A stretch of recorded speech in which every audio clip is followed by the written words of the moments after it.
Je n'arrive pas à gérer mon stress aussi vite que je le voudrais. Je reçois une mauvaise nouvelle et je reste stressée pendant des heures, des jours, voire plus. Comment faire? Si c'est ton cas, cette capsule va t'aider. Je suis heureuse de t'accueillir sur ma chaîne. Te poses-tu les mêmes questions que mes futurs coachés avant de me contacter? Pourquoi d'autres personnes réagissent mieux et plus vite que moi? Comment font-ils? Sont-ils insensibles? Suis-je moi trop sensible? Est-ce qu'un jour je serai enfin capable de réagir autrement? Ah oui, je te rassure, tu peux réagir autrement. As-tu un exemple de héros de film en tête ou des personnes réelles dans ton entourage qui affichent un visage impassible, qui ont la bonne solution, tu vois, dans toutes les situations et qui rebondissent rapidement? Qu'est-ce que ces personnages ou ces personnes réelles ont en commun?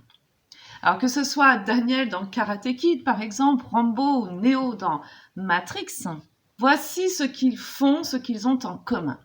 Ils apprennent, ils s'entraînent à gérer leur stress. Pas uniquement leur force physique, non. Ils savent gérer leurs nerfs, ils ont la maîtrise de leur système nerveux. Dans cette capsule, je te révèle un principe de neurobiologie pour t'épargner un stress durable et pour t'aider à trouver ta tranquillité d'esprit. Imaginons, ton patron ou des proches t'apprennent une mauvaise nouvelle. Une vague de licenciement ou un refus de promotion ou la maladie d'un proche. Comment réagis-tu? Tu peux penser à un exemple qui te concerne plus particulièrement, ça sera mieux. Est-ce que tu prends la fuite normalement en étant dans le déni? Est-ce que tu surréagis ou tu cherches tout de suite des solutions pour gérer la nouvelle? Est-ce que tu restes énervé ou déprimé ou décontenancé? Si c'est le cas, pendant combien de temps? Moi, je veux que tu puisses rebondir sans trop attendre, parce que qu'est-ce qui se passe quand tu restes stressé? Eh bien, ton corps est obligé de puiser dans tes réserves nerveuses, dans tes micronutriments, etc. Et il se concentre sur la gestion de ton stress au lieu de te libérer pour trouver des solutions, tirer parti d'une situation ou vivre pleinement des instants plus sympas et plus constructifs pour toi. Et si tu restes sous le choc de la nouvelle, tu risques de t'épuiser. Ton humeur peut varier, tes relations du coup peuvent en pâtir. Peut-être que tu auras même envie de t'isoler et ta motivation va chanceler un peu dans tous les domaines de ta vie. Et puis tu seras moins disponible dans ta tête pour ton entourage, ton travail ou tes projets. Et si tu réagis mal parce que tu es encore sous le choc, tu vois, de l'émotion, eh bien tu risques de prendre de mauvaises décisions.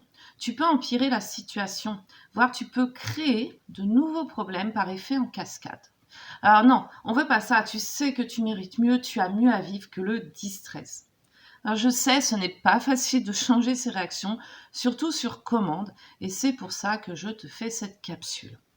Pourquoi c'est pas facile? Eh bien peut-être que tu as grandi dans une famille de grands stressés.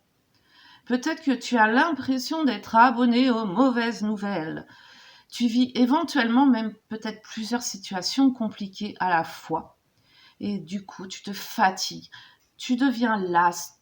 Voilà, la lassitude prend le dessus sur la raison, sur tes émotions, et tu as de moins en moins de force et d'envie pour te battre. La clé pour retrouver l'équilibre réside dans le processus de la réaction physiologique du stress. Alors c'est bien de rappeler comment notre corps réagit face au stress pour comprendre la suite.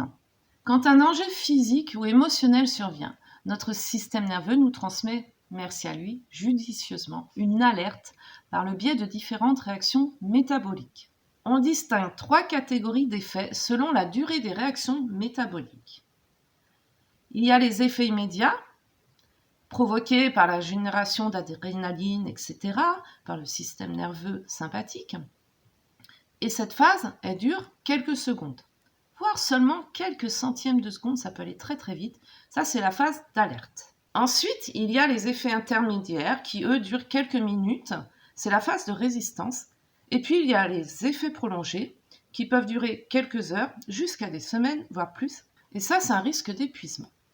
Quelle est la leçon à tirer de ces informations? Elle concerne le temps, la durée. Qu'est-ce qu'on peut retenir? On peut retenir que le stress peut durer de quelques secondes, voire un peu moins même, à quelques heures ou plus. Nous avons par conséquent la possibilité de réagir très vite.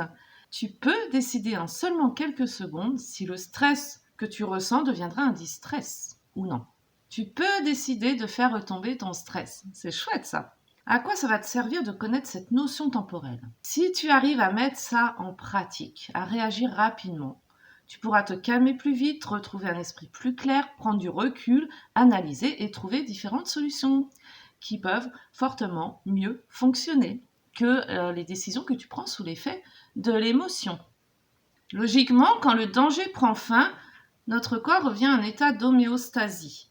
Et si le danger physique ou émotionnel persiste, le système nerveux ne revient pas à la normale, il s'épuise. Pourquoi? Soit parce que l'inconscient réagit comme si le danger était encore présent, réel, ou bien parce que tu crains que le danger ressurgisse, tu peux même faire des projections, donc accentuer la peur en fait, ou parce que tu ne trouves pas de nouvelles stratégies de réaction, tu reviens en fait à tes anciennes stratégies qui t'ont peut-être desservi.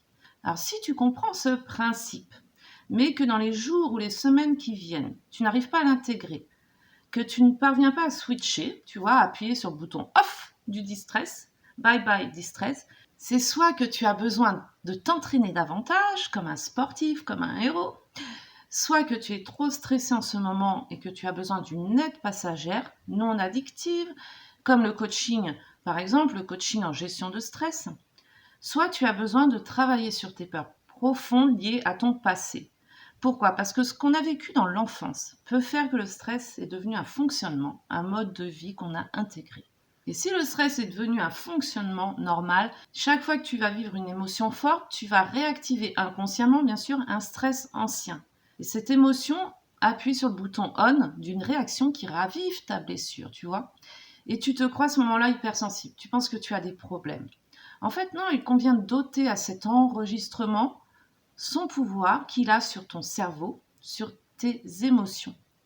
Il convient en fait de désamorcer ce pouvoir du passé, de l'ancien qui t'empêche de relativiser et de prendre les bonnes décisions. En tout cas, dans ces 3 cas, le coaching de vie pourra t'aider. Moi, je serais hyper heureuse de t'accompagner. Et tu sais, pour te détendre, il ne suffit pas de faire du sport ou de la méditation. Je t'explique. Prenons un exemple un petit peu exagéré. Imagine que tu dois sauver une personne de la noyade, ok? Et que tu as peur de l'eau. Tu vois un petit peu la situation. Tu ne peux pas te permettre de dire à la personne attends là, je vais d'abord méditer pour gérer mon stress et je reviens et je vais voir ce que je peux faire. Non, tu plonges tout de suite normalement, ou tu appelles les secours.